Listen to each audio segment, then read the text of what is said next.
10 दिन भी नहीं हुए एक और हत्या। वही ग्रामोफोन पिन मिस्ट्री। सुनो, मशहूर व्यापारी कैलाश चंद्र मलिक शाम को अपनी गाड़ी से उतरकर मैदान में घूमने उतरे। कुछ दूर जाते ही ओह आवाज करके जमीन पर गिर पड़े। उनका ड्राइवर और रास्ते चलते लोगों ने उन्हें उठाकर गाड़ी में लिटा दिया, लेकिन तब तक उनकी मृत्यु हो चुकी थी। पोस्टमार्टम की रिपोर्ट के मुताबिक एक ग्रामोफोन पिन उनके दिल में अटका हुआ था। इसी पिन से उनकी मृत्यु हुई है। अरे बाबा। कैलाश बाबू निष्ठावान पुरुष थे। उनकी किसी से कोई शत्रुता नहीं थी। उनकी पत्नी का देहांत हो चुका है। उनके कोई पुत्र संतान नहीं है। एकमात्र पुत्री ही उनकी संपत्ति की वारिस है। पुलिस छानबीन कर रही है। कैलाश बाबू के ड्राइवर को हिरासत में ले लिया गया है। ये यहाँ हो क्या रहा है? ये शायद 5वां खून है। अरे पुटीराम, एक कैंची लाना।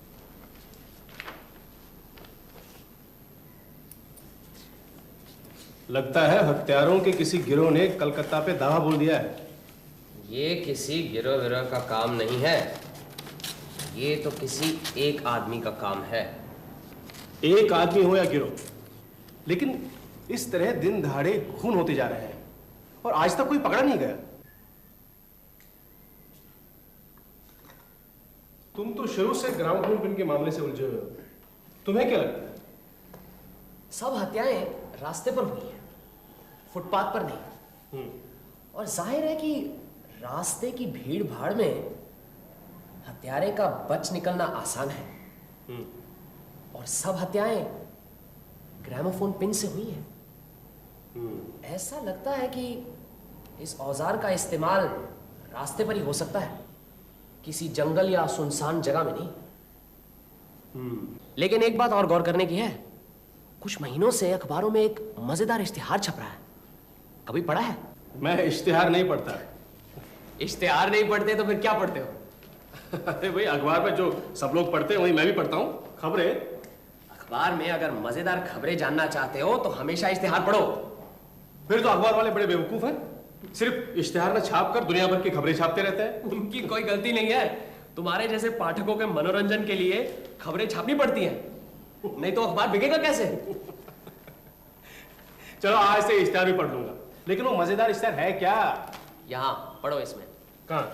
खोलो, ऊपर देखो, बाईं तरफ निशान लगा कर रखा है। सुनाओ जरा पढ़कर। रास्ते का कांटा, यही ना?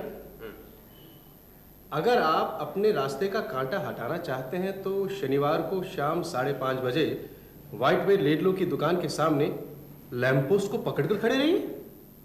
हाँ? समझ में नहीं आया ना? एक बार और पढ़ो। पढ़ो पढ़ो। अगर आप अपने रास्ते का कांटा हटाना चाहते हैं तो शनिवार को शाम 5:30 बजे व्हाइट वे लेडलो की दुकान के सामने लैंप पोस्ट को पकड़कर खड़े रहिए। क्या लैंप पोस्ट को पकड़कर खड़े रहने से रास्ते का कांटा हट जाएगा? ये इश्तिहार पिछले 3 महीनों से हर शुक्रवार को आ रहा है और पिछले 3 महीनों से ही ग्रामोफोन पिन की हत्याएं हो रही हैं। तुम क्या समझते हो? ये दोनों घटनाएं जुड़ी हुई? समझने की बात है।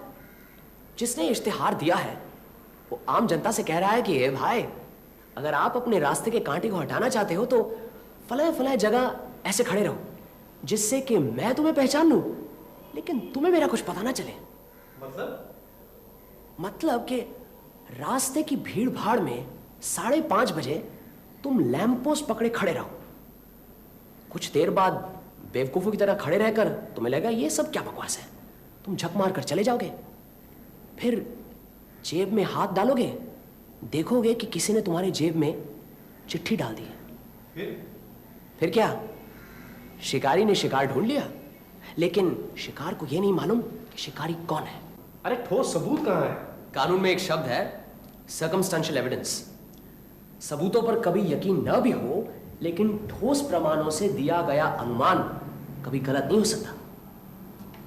देखो, कोई आ रहा है और मेरा अनुमान है कि जो आ रहा है वो अधेड़ उम्र का गोल मटोल मोटा सा आदमी होगा। उसके हाथों में एक छड़ी जैसी चीज होगी और वो यकीनन हम ही से मिलने आ रहा है, क्योंकि तीसरी मंजिल पर तो हम ही रहते हैं ना। अरे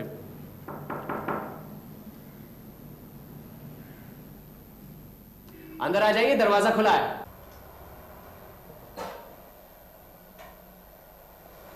कैसा रहा अनुमान?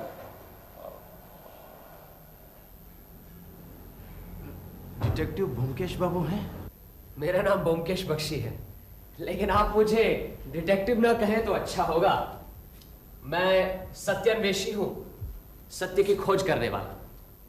खैर, आप काफी परेशान नजर आ रहे हैं, थोड़ा आराम कीजिए, फिर सुनाइए अपने ग्रामोफोन पिन की घटना। आपको कैसे पता चला कि मैं ग्रामोफोन पिन के बारे में आपसे मिलने आया हूं? जी, मेरा अनुमान है। नंबर 1, आप अधेड़ उम्र के हैं। नंबर 2, आप खाते पीते धनी व्यक्ति हैं। नंबर 3, आप बहुत परेशान हैं। और 4, आप मेरी मदद लेने आए हैं, इसलिए बैठिए। आपका नाम सुन के चला आया, लगता है अच्छा ही किया। आते ही आपने अपनी सूझबूझ का नमूना दिया, इसलिए मुझे लगता है कि आप ही मेरी समस्या का समाधान कर सकते हैं। दिन दहाड़े 5-5 हत्याएं, और हत्यारे का अब तक पता नहीं चला। ब्योमकेश बाबू, मैं तो बाल बाल बच गया, वरना। आप घबराइए मत, शुरू से साफ साफ कहिए। गैर जरूरी समझकर कुछ छोड़िए नहीं, मेरे लिए कुछ भी गैर जरूरी नहीं है। मेरा नाम आशुतोष मित्र है। पूरी जिंदगी कलकत्ते में कटी। 18 वर्ष की उम्र से धंधे में उलझा हुआ हूँ। शादी वादी करने का मौका ही नहीं लगा। सच पूछो तो इच्छा ही नहीं हुई। मुझे अकेला रहना अच्छा लगता है। आपके कोई रिश्तेदार या निकट संबंधी है? नहीं, कोई नहीं। न मैं किसी के यहाँ जाता हूँ, न कोई मेरे पास आता है। हाँ, एक बिगड़ा हुआ भतीजा है, शराब में धुत।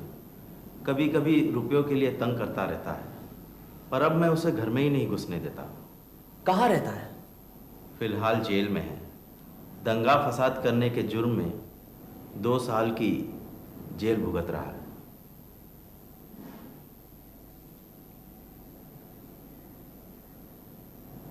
कहते रहिए। भवानीपुर में हमारी एक संगीत महफिल है, वहाँ रोज शाम को मैं जाता हूँ। कल भी गया था। रात को 9 बजे मैं लौट रहा था पैदल ही। सड़क पर काफी भीड़ भाड़ थी। मैं कुछ देर फुटपाथ पर खड़ा रहा, फिर मौका देखकर सड़क पार करने लगा। तब मुझे लगा कि किसी ने एक जोरदार घूसा मेरे सीने पर मारा। मैं चकरा गया। किसी तरह गिरता पड़ता मैं सड़क तो पार कर गया। मेरे कोट के सीने के जेब में हमेशा एक घड़ी रहती है। मैंने घड़ी निकाल कर देखी, वो चकनाचूर हो गई थी, और उस घड़ी में ग्रामोफोन पिन अटकी पड़ी हुई थी। ये रही वो घड़ी।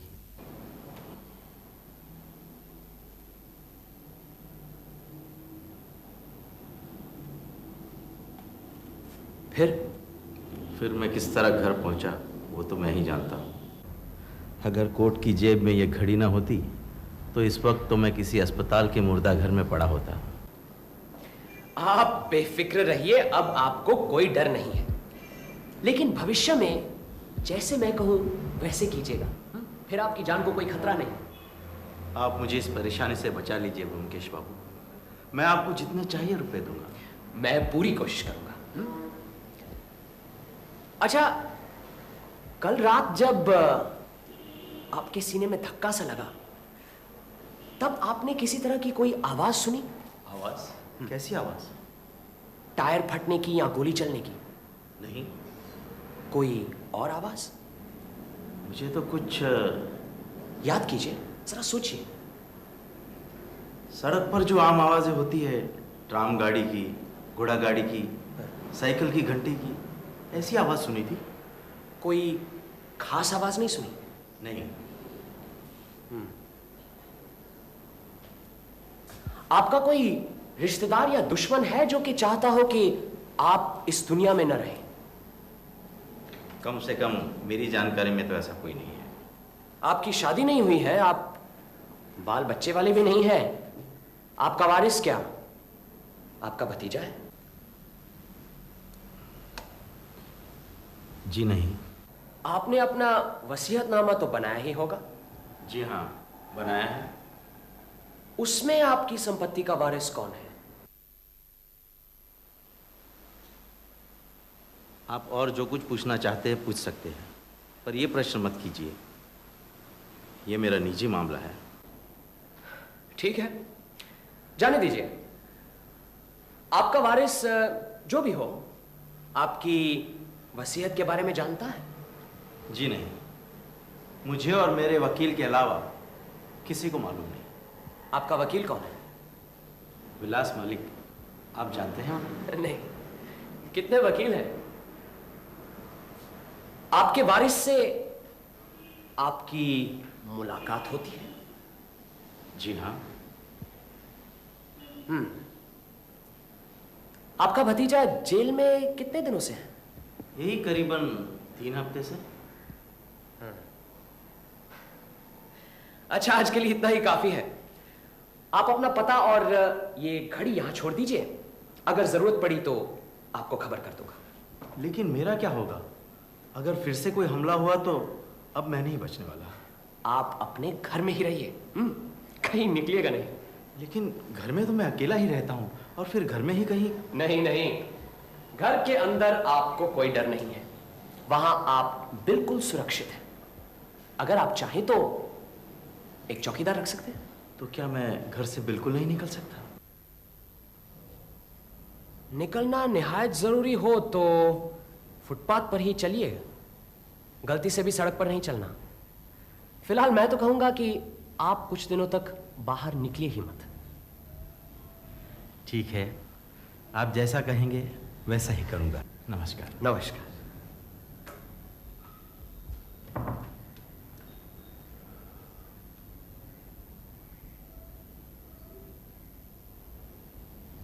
मैं जरा बाहर चक्कर लगा कर आता हूं। अगर मुझे देर हो गई तो खा पी लेना। ठीक। अरे, ये संभाल कर रख लो जरा।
एक मिनट विलास बाबू, अभी आए।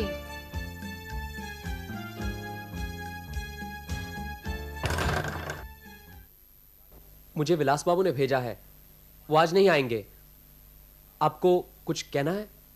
आपको विलास बाबू ने भेजा है? जी। कह देना आशुतोष बाबू 4-5 दिन नहीं आएंगे। वो कभी भी आ सकते हैं। जी, बहुत अच्छा। और कुछ? जी नहीं, बस। अच्छा।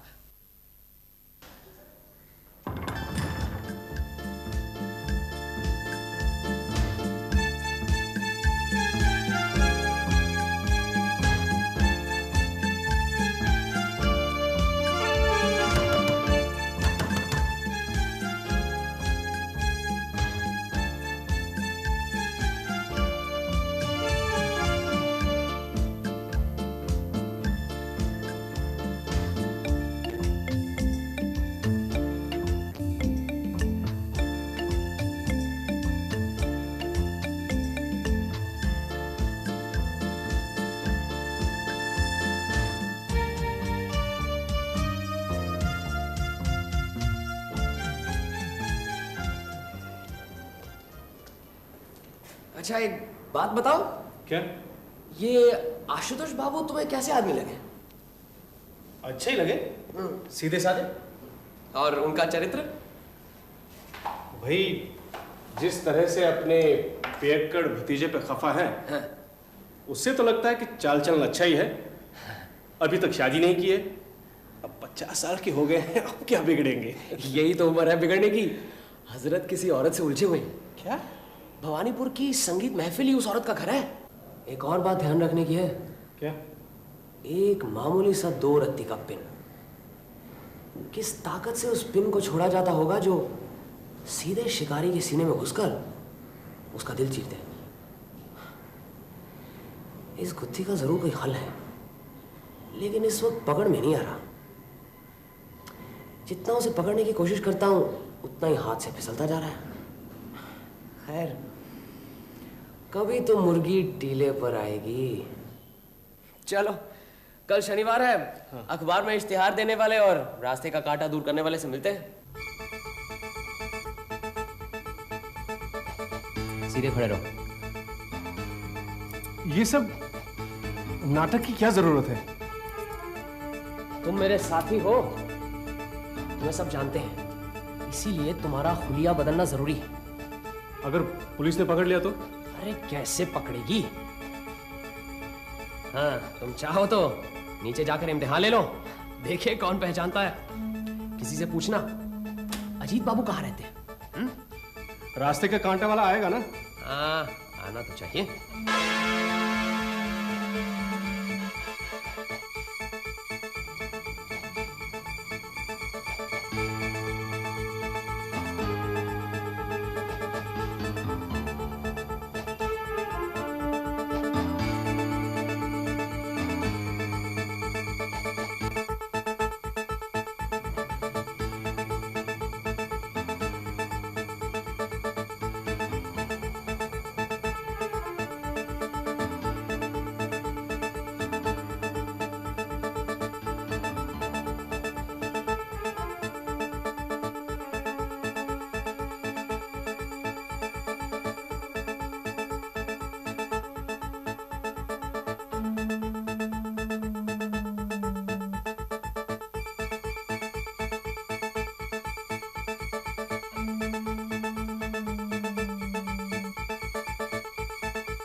तस्वीर लेंगे बाबू?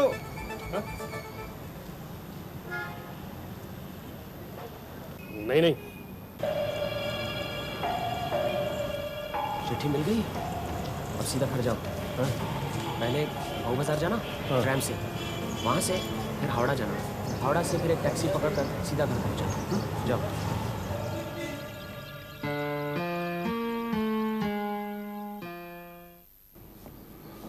आ गए? अरे कब आ गए साहब? बस 20 मिनट हुए। मेरा पीछा क्यों कर रहे थे? अजीत, कुछ बात बनी नहीं, बस 1 मिनट की देर हो गई। कैसे? तुम जब लैंप पोस्ट पकड़े खड़े थे तब मैं सामने की दुकान में था। तुम जिस तरह नर्वस होकर बार बार जेब टटोल रहे थे, घड़ी देख रहे थे, उससे शायद लगता है कि चिट्ठी देने वाले को शक हो गया। अच्छा, इसीलिए उसने तुम्हें चिट्ठी नहीं दी। फिर वो तुम्हें चिट्ठी देकर फौरन गायब हो गया। तुम उल्लू की तरह चिट्ठी लिए बंगले झाँकने लगे। अच्छा, आदमी देखने में कैसा था, कुछ गौर किया? उसने लुंगी बनियान पहन रखी थी, थोड़ी सी दाढ़ी आई हुई थी और यहाँ पर एक बड़ा समस्या था। जरूर नकली भेस होगा, ये बिल्कुल तुम्हारी दाढ़ी की तरह। अच्छा, लाओ वो चिट्ठी तो दो। हाँ, ये। और जाओ वापस अजीत बनकर आ जाओ।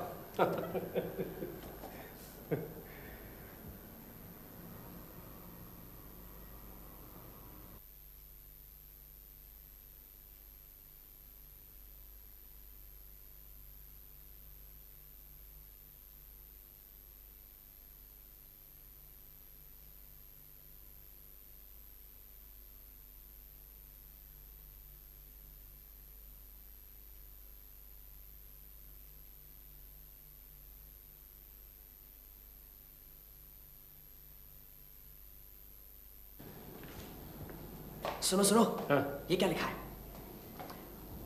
आपके रास्ते का कांटा कौन है, उसका नाम और पता क्या है, और आप क्या चाहते हैं? साफ साफ खुलासा लिख कर दीजिए, कुछ भी छुपाइए मत। अपना नाम बताने की जरूरत नहीं। यह चिट्ठी एक लिफाफे में डालकर अगले इतवार 10 मार्च को रात 11:50 पर खिदिरपुर रेस कोर्स के पास के रास्ते से पश्चिम की तरफ जाइए। एक आदमी आंखों पर मोटा गॉगल्स पहने साइकिल पर आपके सामने से आएगा। इसे देखते ही आप चिट्ठी वाला हाथ साइकिल की तरफ बढ़ाकर रखिए। साइकिल वाला आपके हाथ से चिट्ठी लेकर चला जाए। आप भी अपने घर चले जाइए। अच्छा, बाद में फिर आपको हम बताएंगे क्या करना है। पैदल अकेले आइए, कोई साथ होगा तो साइकिल वाले से मुलाकात नहीं होगी। ये देखो, आशुतोष बाबू आ रहे हैं। ये सब बातें उन्हें कहने की कोई जरूरत नहीं। पुटीराम,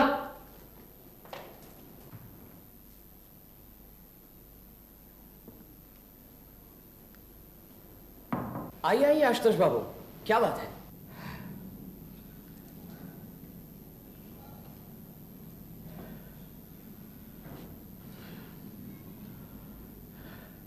एक बुरी खबर है, वही बताने इस वक्त यहां आया हूं।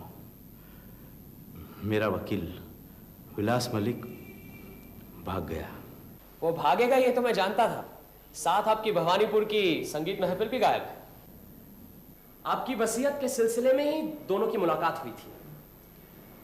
फिर जो होता है वही हुआ, दोनों भाग गए। लेकिन जो हुआ सो अच्छा ही हुआ। उस दुष्चरित्र स्त्री और कपटी दोस्त के षड्यंत्र से आपको छुट्टी तो मिली। खैर, अब आपकी जान को कोई खतरा नहीं। अगर आप चाहें तो रास्ते के बीच में भी बेफिक्री से चल सकते हैं। मतलब उन दोनों ने मिलकर आपको मार डालने की साजिश की थी, अपने हाथों से नहीं। इसी कलकत्ते शहर में एक आदमी है जिसे कोई नहीं पहचानता, उसे किसी ने देखा भी नहीं, लेकिन जिसके निष्ठुर हथियार ने 5-5 लोगों की जान ली। आप भी जाने वाले थे, लेकिन आपकी लंबी उम्र है इसलिए बच गए। 38 साल तक मैं निष्पाप रहा। फिर मेरे पैर फिसले। देवघर में मैंने इस लड़की को देखा, मैं मुक्त हो गया। बाद में मुझे पता चला कि वो एक वेश्या की लड़की थी। शादी तो कर नहीं पाया, लेकिन उसे छोड़ भी नहीं पाया। इसलिए कलकत्ता में एक मकान लेकर उसे दिया। 12 साल तक वो मेरे साथ पत्नी की तरह रही। मैंने उसे अपनी सारी संपत्ति का वारिस बना दिया। मेरी धारणा थी कि वो भी मुझे पति जैसा समझती है, लेकिन अच्छा सबक मिला मुझे इस बुढ़ापे में। क्या खबर है? इश्तार फिर निकला है? नहीं, कोई आ रहा है। पुटीराम, पुटीराम!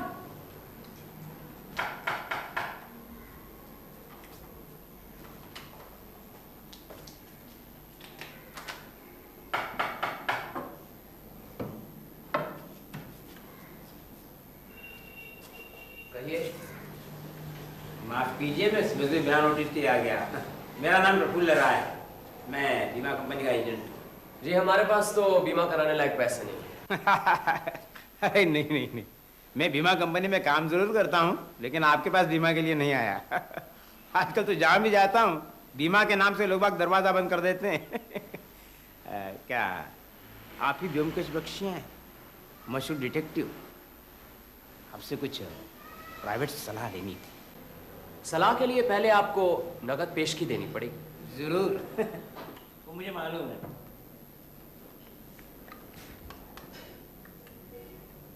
ये लीजिए। वैसे मेरी बात कोई खास सीक्रेट नहीं है, लेकिन फिर भी ये मेरे मित्र और सहायक है। आपको जो कुछ कहना है इनके सामने कहिएगा। अच्छा, तो आप ही अजीत बाबू हैं? नमस्कार।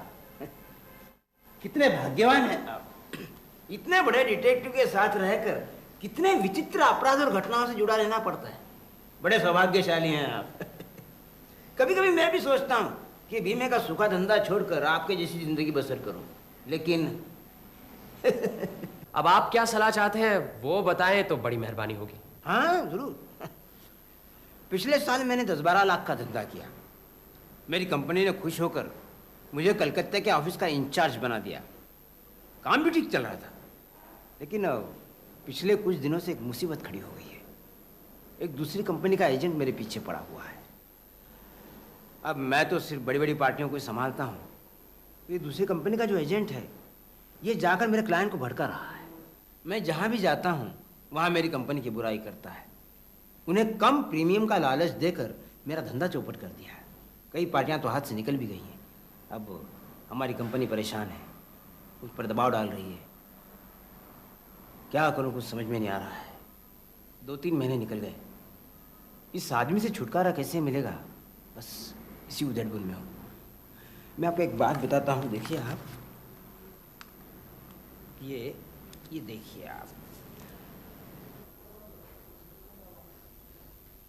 2 हफ्ता पहले इस स्टार पर नजर पड़ी।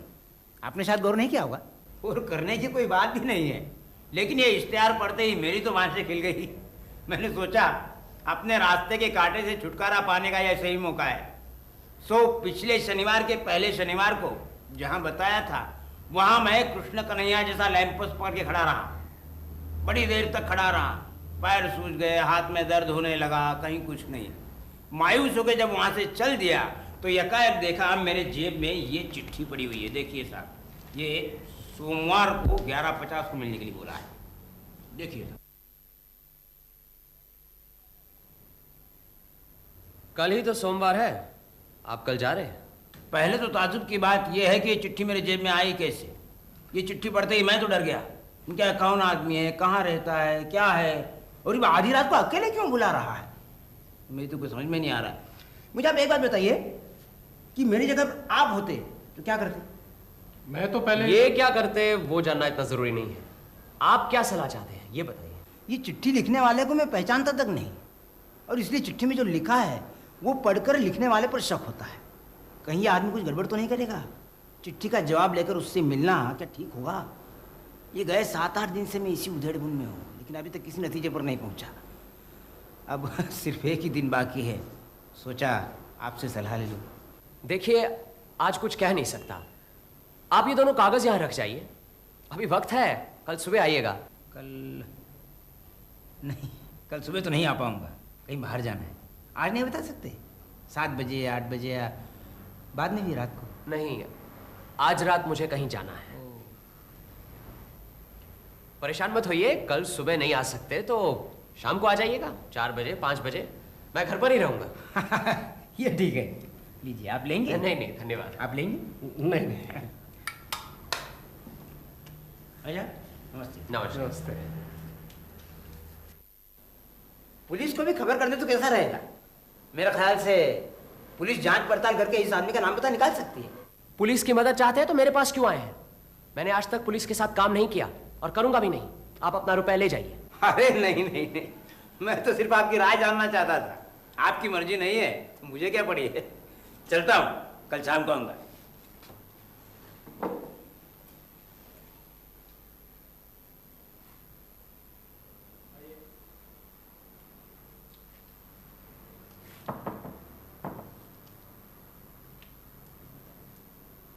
कल शाम को जब तुम वापस आ रहे थे, एक आदमी तुम्हारा पीछा कर रहा था, मालूम है तुम्हें?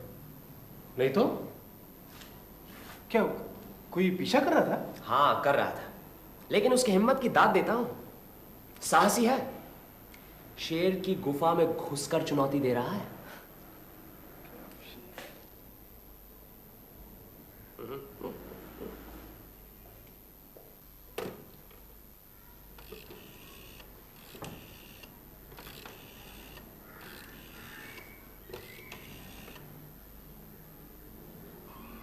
लाल बाजार पुलिस स्टेशन, इंस्पेक्टर बागची हैं जी। बोमकेश। अच्छा मुमकेश, जाना क्या जरूरी है? रास्ते के कांटे के बारे में इतनी उत्सुकता दिखाने की क्या जरूरत है? इसी तो अच्छा होता कि हम ग्रामाफोन प्रिंट की छानबीन करते। वो भी होगा, पहले देख तो ले कि मामला क्या है।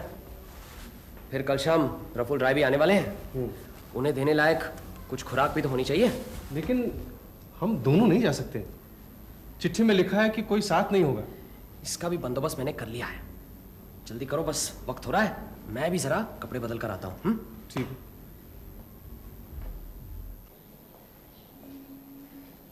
मैं आईने में दिख रहा हूँ? हाँ। अच्छा, अब देखो मैं 5 फुट पीछे जाता हूँ। अब नहीं। हाँ बस, किला फतेह। एक और चीज। क्या? कोट उतारो। अरे अब क्या रह गया? सब कुछ तो हो गया। कोट उतारो, बताता हूँ। ये बटन खोलो। क्यों? अरे घबराओ मत, मैं भी पहन रहा हूँ। क्या ये? ये रखो यहाँ पे। अरे बंद करो बटन।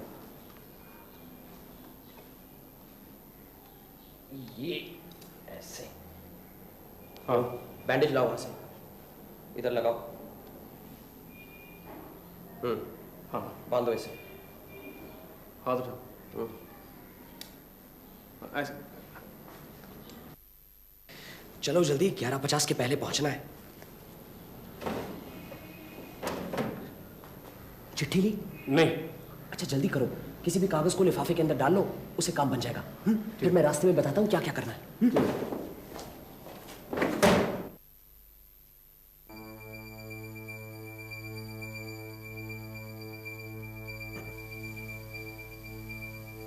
चिट्ठी हाथ में लेकर चलते रहो।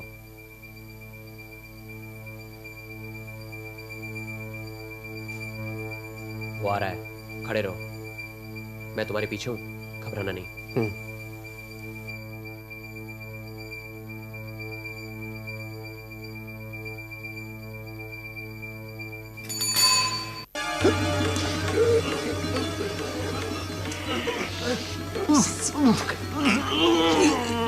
अजीत, मेरे जेब में रस्सी है, जरा निकाल के इसके हाथ बांधो। अच्छा। मिली? हाँ। बांधो बांधो इसके हाथ। इस हजरत को नहीं पहचानते? ये आज सुबह हमारे घर आए थे, प्रफुल्ल राय। और भी जानना चाहते हो? यही ग्रामोफोन पिन रहस्य के मेघनाथ हैं। आप मेरे सीने से हट जाइए ब्योमकेश बाबू, यकीन मानिए मैं भागूंगा नहीं। अजीत, हाँ? इसके जेबों की तलाशी ले लो, देखो कोई हथियार वगैरह तो नहीं है।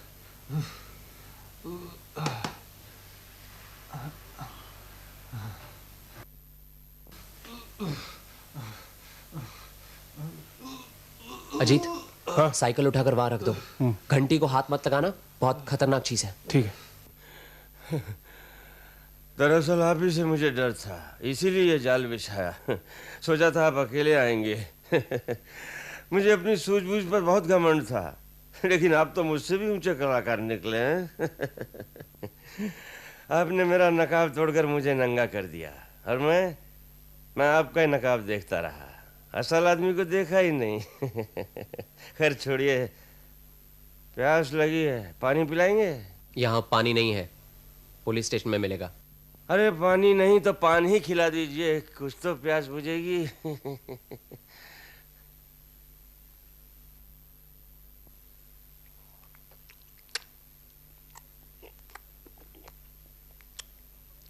शुक्रिया। बाकी जो पानी है वो आप खा लीजिए, मुझे नहीं चाहिए। ये क्या, पुलिस भी आ गई? तो क्या आप मुझे पुलिस के हवाले करेंगे? क्यों?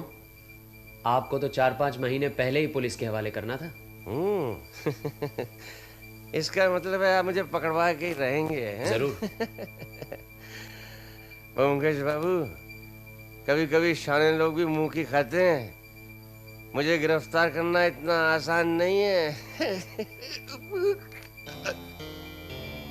क्या हुआ, मर गया? अरे हुजूर, आप खुद आए हैं।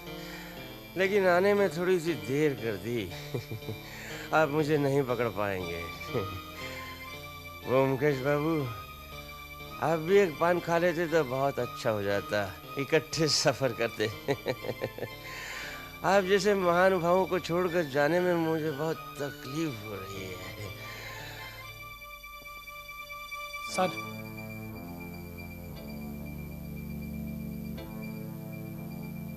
हथकड़ी की कोई जरूरत नहीं सर, आसामी फरार हो गया।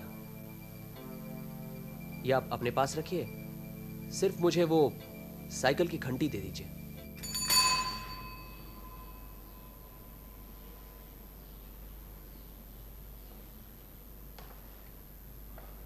क्या देख रहे हो भाई? इस आदमी के दिमाग की तारीफ करनी पड़ेगी। साइकिल की घंटी से किसी की जान ली जा सकती है, ये कोई सोच भी नहीं सकता था। ये देखो, ये स्प्रिंग देख रहे हो?